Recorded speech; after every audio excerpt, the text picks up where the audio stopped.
दोस्तों, जब भी आप फार्मासिस्ट के पास जाते हो मेडिकल स्टोर पर दवाइयाँ लेने, तो फार्मासिस्ट आपको कुछ ही टाइम में चुटकियों में वो दवाइयाँ निकाल के दे देता है। तो आखिर मेडिकल वाले को ये कैसे पता होता है कि कौन सी दवाई कहाँ रखी हुई है? इतने बड़े मेडिकल स्टोर में बहुत सारी दवाइयाँ रखी हुई होती है, तो उसे कैसे पता होता है कि ये दवाई वहाँ रखी हुई है और जल्दी से वो दवाई निकाल कर आपको दे देता है? तो मेडिकल स्टोर में दवाइयों को जमाने का, रखने का अलग अलग तरीका होता है और ये फार्मासिस्ट को अच्छे तरीके से पता होता है। तो इसी के बारे में आज हम जानेंगे, मेडिकल स्टोर के अंदर दवाइयाँ कैसे रखी जाती है और कैसे आपको जल्दी से फार्मासिस्ट वो दवाइयाँ निकाल के दे देता है। नमस्कार दोस्तों, मैं हूँ आपका होस्ट प्रजापति विकास और आप देख रहे हैं आपका अपना यूट्यूब चैनल फार्मासिस्ट विकास। तो दोस्तों, फार्मासिस्ट को ये अच्छे तरीके से पता होता है कि कौन सी दवाई कहाँ रखनी होती है और दवाइयों को जमाने का अलग अलग तरीका होता है। जो पॉपुलर तरीका होता है, सबसे ज़्यादा फार्मासिस्ट यूज़ करता है, उसी के बारे में आज इस वीडियो में हम बात करेंगे। देखिए, मार्केट में अलग अलग दवाइयाँ मिलती हैं और सभी अलग अलग दवाइयाँ अपने ब्रांड नेम से मिलती हैं।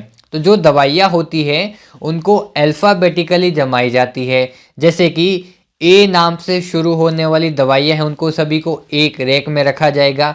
बी नाम से शुरू होने वाली जो भी दवाइयाँ होती हैं उनको अलग रेख में रखा जाएगा।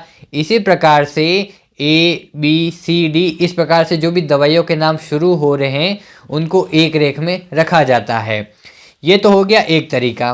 दूसरा तरीका ये होता है कि जो खाने वाली दवाइयाँ होती है, जिसमें टैबलेट आ गई, कैप्सूल आ गए, ये खाने वाली दवाइयाँ एक तरफ रखी जाती है जो कि अल्फ़ाबेटिकली जमाई जाती है। जिसमें ए नाम से शुरू होने वाली दवाइयाँ एक रेख में रखेंगे, बी नाम से शुरू होने वाली दवाइयाँ बी वाली रैक में रखेंगे, सी से शुरू होने वाली जो भी दवाइयाँ होती हैं उनको सी वाली रैक में रखी जाती है। ये होगी खाने वाली दवाइयाँ जो कि टैबलेट कैप्सूल आ गई इसमें। दूसरी होती है पीने वाली दवाइयाँ जो कि सॉल्यूशन फॉर्म में होती है, सिरप फॉर्म में होती है, उनको एक दूसरी तरफ रखा जाता है। उसमें भी उनको अल्फ़ाबेटिकली जमाया जाता है जो कि उनके ब्रांड नेम से शुरू होता है। जैसे कि ए नाम से जो भी पीने वाली दवाई शुरू हो रही है उनको ए वाली रैक में रखेंगे, बी नाम से जो भी शुरू हो रही है उनको बी वाली रैक में रखेंगे। तो एक तो हो गई खाने वाली टैबलेट, सिरप अलग हो गई।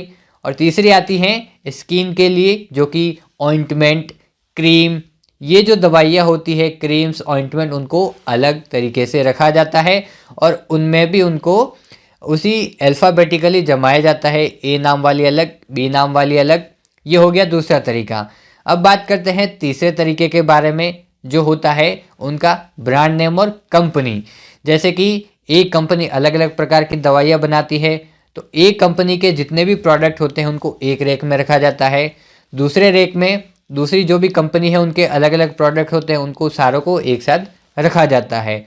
चौथा तरीका ये होता है कि जो दवाइयों की कैटेगरी है उसके हिसाब से रखा जाता है। जैसे कि दर्द को कम करने वाली जितनी भी दवाइयाँ होती हैं उनको एक ही बॉक्स में रखा जाता है।